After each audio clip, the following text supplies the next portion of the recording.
2 വർഷമായി കക്കൂസിൽ താമസിക്കേണ്ടി വരുന്ന ഒരു വൃദ്ധന്റെ ദുരവസ്ഥയാണ് ഇനി ന്യൂസ് 18 പ്രേക്ഷകരിലേക്ക് എത്തിക്കുന്നത്. കോഴിക്കോട് മുക്കം സ്വദേശി 60-കാരനായ സദാനന്ദനാണ് കക്കൂസിൽ താമസിക്കേണ്ട ഗതികേട് വന്നത്. സദാനന്ദൻ താമസിച്ചിരുന്ന ഷെഡ് പൊളിഞ്ഞു വീണതോടെയാണ് വേറെ വഴിയില്ലാതെ വെയിലിനെയും മഴയെയും അതിജീവിക്കാൻ ഈ കക്കൂസിൽ താമസിക്കുന്നത്.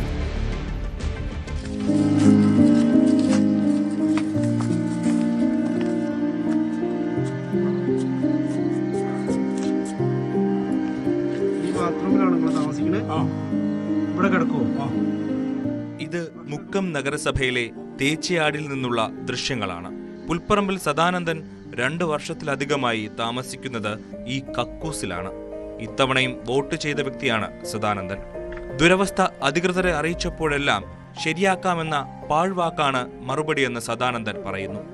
പഴയ ഷെഡായിരുന്നെങ്കിലും 15 വർഷം മുമ്പ് പൊളിഞ്ഞു വീണപ്പോൾ സദാനന്ദന് നഷ്ടമായത് കിടപ്പാടമായിരുന്നു.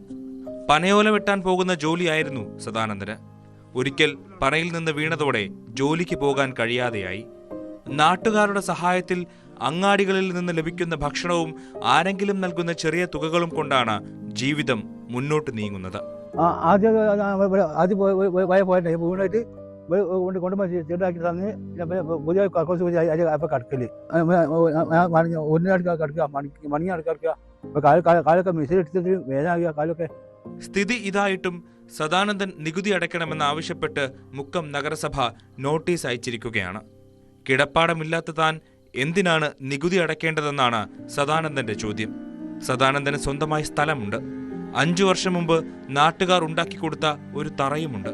പിന്നീട് അതിനുശേഷം മുൻപോട്ട് ഒരു പണിയും നടന്നില്ല. നഗരസഭ ഇടപെട്ട് സദാനന്ദന് വീട് വെച്ച് നൽകണമെന്നാണ് നാട്ടുകാരുടെ ആവശ്യം. ഇപ്പൊ നാട്ടുകാരെ കൂടി ഒരു തറ കെട്ടിക്കൊടുക്കുകയൊക്കെ ചെയ്തിട്ടുണ്ട്. പക്ഷെ ഒരു വീടില്ല. ഇതൊരു വളരെ ദയനീയമായ അവസ്ഥ. ഇപ്പം നമ്മൾ അതിദരിദ്രരില്ല എന്നാണല്ലോ വെപ്പ്.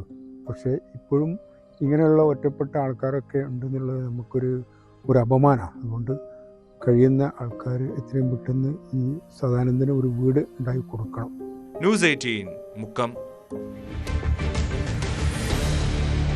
കേരളം വളരെ ഗൗരവമായി ചിന്തിക്കേണ്ട ഒരു വിഷയമാണ്, ഒരു വാർത്തയാണ്. സദാനന്ദൻ എന്ന വ്യക്തി കോഴിക്കോട് മുക്കം സ്വദേശിയായ സദാനന്ദൻ്റെ ദുരവസ്ഥ എന്തുകൊണ്ട് ഇത് ഇങ്ങനെ പറ്റുന്നു എന്നതാണ്. നമുക്ക് വിശദമായി ഇതെന്താണെന്ന് പരിശോധിക്കേണ്ടതാണ്. കാരണം കൃത്യമായ സർക്കാർ സംവിധാനങ്ങൾ ഉണ്ട്.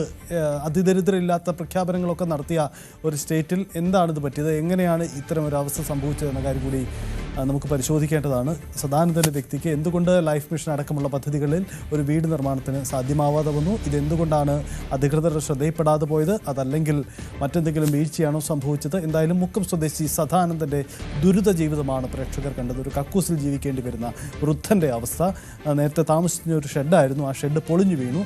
ഷെഡിൽ എങ്ങനെ താമസിച്ചു എന്ന മറ്റൊരു ചോദ്യം കൂടിയുണ്ട്.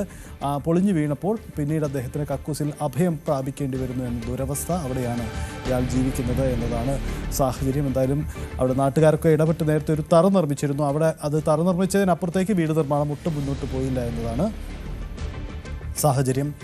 അതിലാണിപ്പോൾ ഇത്തരമൊരു ദുരവസ്ഥ സദാനന്ദൻ എന്ന വ്യക്തിക്ക് നേരിടേണ്ടി വരുന്നത്. 2 വർഷമായി കക്കൂസിൽ താമസിക്കേണ്ടി വരുന്നു എന്ന ദുരവസ്ഥ. ഷെഡ് പൊളിഞ്ഞു പോയി. അതിനുശേഷം ഇത്ര ദിവസമായി, ഇത്ര നാളുകളായിട്ടും എന്തുകൊണ്ട് ഇതൊന്നും ലിസ്റ്റ് ചെയ്യപ്പെടുന്നില്ല എന്ന കാര്യം കൂടിയാണ്. ആസാദ് മുക്കം ഈ വാർത്ത റിപ്പോർട്ട് ചെയ്ത ആസാദ് നമുക്കൊപ്പം ചേരുന്നു.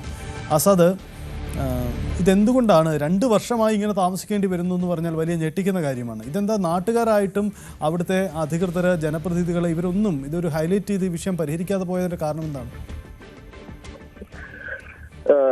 സജിത്ത്, അത് തന്നെയാണ് നമ്മൾ ചോദിക്കുന്നത്. ഈ പഞ്ചായത്ത് അധികൃതരോ നാട്ടുകാരോ മറ്റ് സന്നദ്ധ പ്രവർത്തകരുടെ ഒന്നും ശ്രദ്ധയിൽ ഇത് പെട്ടില്ല എന്ന് പറയുന്നത്, അല്ലെങ്കിൽ അവര് ശ്രദ്ധയിൽ പെട്ടിട്ടും മനഃപൂർവ്വം കാണാത്ത മറ്റൊരു ഇരുന്നതാണോ എന്ന് പോലും സംശയിക്കുന്നുണ്ട്.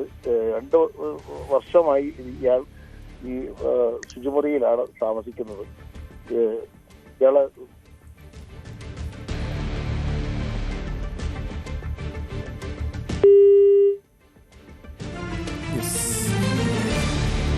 അതിനെ ഫോണിൽ കട്ടായി. എന്തായാലും വൃദ്ധൻ്റെ ഒരു ദുരവസ്ഥയാണ്. ഇതിൽ ഒരു ഇടപെടൽ ഉണ്ടാവട്ടെ, പരിഹാരമുണ്ടാവട്ടെ എന്നതാണ് നമുക്ക് പറയാൻ കഴിയുന്നത്. കാരണം ഈ വിഷയത്തിൽ അധികൃതരുടെ ശ്രദ്ധയിലൊഴിക്കെ നേരിട്ട് ഈ വിഷയം എത്തട്ടെ എന്ന് കരുതാം.